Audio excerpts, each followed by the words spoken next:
लुटेरी दुल्हन। साथियों, अब आप शादी भी चैन से नहीं कर सकते हैं। मतलब देश भर के अंदर ऐसे ऐसे स्कैम हो रहे हैं कि अभी तक तो हम सिर्फ चोरों से डरते थे बचपन में। अब तो ऐसा है कि घर में ही चोर घुस जाएगा, सामान लेके निकल जाएगा और आपको लगेगा आपकी बीवी है। नमस्कार साथियों, स्वागत है आप सभी का मेरे चैनल सिर्फ IAS में। और बड़ी इंटरेस्टिंग सी कहानी सुना रही हूँ। ये UPSC से रिलेटेड तो नहीं है, लेकिन आपकी ज़िंदगी से रिलेटेड है कि आप बच जाएं। तो साथियों, एक शादी मेरी नहीं हो रही है और यहाँ इस औरत ने 23 साल की उम्र में 25 शादियाँ कर ली हैं। नहीं, मुझे तो नहीं करनी है, वो एक अलग की बात है, लेकिन 25 शादियाँ कैसे कर ली हैं थोड़ा समझाते हैं, बड़ा ही इंटरेस्टिंग है। तो ये जो अनुराधा जी हैं, जिनकी शक्ल आप देख सकते हैं, अब तो बड़ी उदास सी लग रही हैं। क्या करें, 25 बार दुल्हन जो बनी है ना, थक गई होंगी बन बन के। फिलहाल तो पकड़ ली गई हैं। तो मामला इन्होंने कुछ ऐसा करा कि ये किसी हॉस्पिटल में काम करती थी, पैसे की ज़रूरत रही होगी, तो टहलते घूमते मिल गई एक ऐसे गैंग से जो कि शादियाँ करवाता था और ठगता था लोगों को। तो मैम, शादियाँ करवाने से कैसे ठग लिया? देखिए, होता क्या है कि जब किसी की शादी नहीं हो रही होती है तो इंसान हो जाता है बहुत परेशान। मतलब यूजुअली ज़्यादातर लोग वो, भाई लड़के हैं बड़े हो रहे हैं, लड़की हैं बड़ी हो रही है, तो सामाजिक प्रेशर बहुत ज़्यादा है, जो भी है।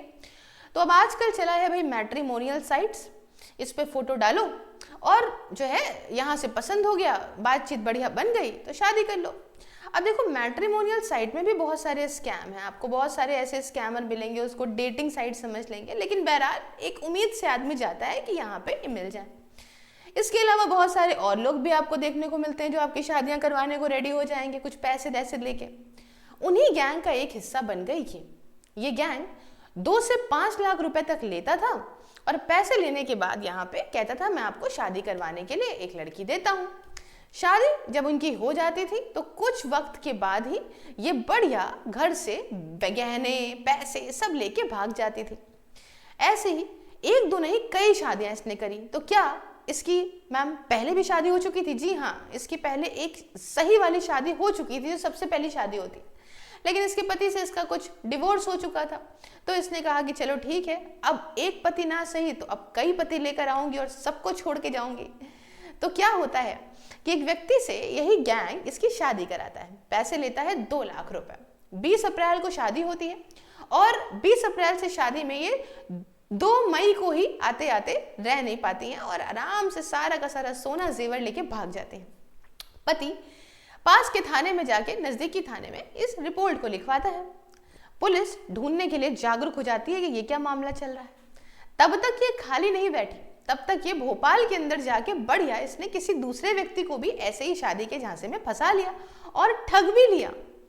लेकिन पुलिस तो पुलिस है, अब जब ऐसा मामला आया तो पकड़ने में तो माहिर है, चाहे जहां कुछ कर लो, और गलत काम का गलत नतीजा कभी तो सामने आता है। तो यहाँ पे क्या होता है कि इन्होंने, ये देखो उदास कितनी है, तो इन्होंने क्या करा कि इन्होंने जब भोपाल में ठगी करी तो अब दूसरा वक्त, मतलब तीसरा और बकरा ढूंढने के लिए शुरू, तीसरा क्या मतलब हो गया होगा 25वां 26वां बकरा। तो बकरा ढूंढने के लिए फिर से आगे बढ़ी।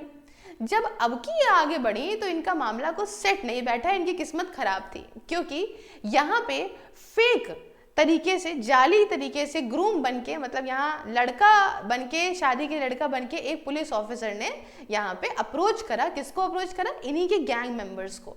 गैंग मेंबर ने इनकी फोटो फॉरवर्ड कर दी कि देखिए हमारे पास लड़की है, बढ़िया सुंदर तो नहीं कह सकते, हाँ मतलब सुशील होगी और 23 वर्ष की है, बढ़िया एकदम आपके लिए परफेक्ट रहेगी, इतना इतना पैसा लगेगा। बस क्या, पुलिस ऑफिसर ने दबोचा, इसको पकड़ा, इसके गैंग मेंबर को पकड़ा और उसके बाद इन्होंने कबूला। इनको पकड़ा गया है भोपाल के अंदर राजस्थान पुलिस के द्वारा। साथियों, क्या बढ़िया स्कैम कर रही थी, लेकिन क्या फायदा, एक बार गलत काम में फंसोगे तो फिर तुम नपोगे तगड़ा। एक यही केस नहीं है, अभी ही 11-12 शादियां करने का एक और केस है, और जिसमें वो लड़की आराम से इतनी शादियां कर रही है, उसके पहले वाला पति जानता है और तब भी ये काम करवा रहा है। तो ऐसे केसेस से बचें आराम से साथियों। ये बहुत ज़्यादा करप्ट ज़माना चल रहा है, इसमें आप इतना आँख खोल के रखें और जब भी अरेंज मैरिज करने जाएं तो लीगल बैकग्राउंड अच्छे से चेक करें। लोगों को चाहे, हमारे जो पूर्वज थे वो सही करते थे कि घर खानदान वालों से पता करवाते थे। यहाँ तो जल्दी जल्दी टेक्नोलॉजी के ज़माने में सब इतना अलग हो गए हैं कि लोग सोचते हैं जो ये कह रहा है सही कह रहा होगा। तो ऐसे ही वो स्कैम भी था जिसमें वो फ़ोन वोन सब पैसा लेके भागते थे, बल्कि शादी नहीं करती थी। शादी से ज़्यादा तो क्या था कि आधा पैसा तुम मिलाओ आधा पैसा हम मिलाते हैं और दोनों लोग मिलके विवाह कर लेंगे, और जैसे ही वहाँ का पैसा आता है तहाँ ये टिकली। तो ऐसे लोग बेवकूफ़ बन जाते हैं। बहरहाल अभी तो ये नप गई हैं, अब इनकी शादी कहाँ क्या होगी वो तो पता चलेगा आगे आने वाले वक्त में। फिलहाल आपके लिए जो इम्पोर्टेंट है वो है चैन से खाओ, चैन से जियो और एक अच्छी लाइफ जियो। उसके लिए आपको चाहिए नौकरी, तो किसी भी एग्जाम की तैयारी करने के लिए आप ज्वाइन कर सकते हैं मेरी वर्चुअल लाइब्रेरी को मात्र और मात्र 99 रुपये पर मंथ में। इसके रिगार्डिंग मुझसे बात करने के लिए आप 9919785532 on WhatsApp and @SIRFISSales on Telegram पे कॉन्टैक्ट कर लीजिए। इसके साथ आप सभी सोशल मीडिया प्लेटफॉर्म पे मुझे फॉलो कर लीजिए, क्योंकि आपको ये लेक्चर्स हर एक जगह मिलेंगे। मिलती हूँ नेक्स्ट वीडियो में किसी नए और इंटरेस्टिंग टॉपिक के साथ। जय हिंद, जय भारत।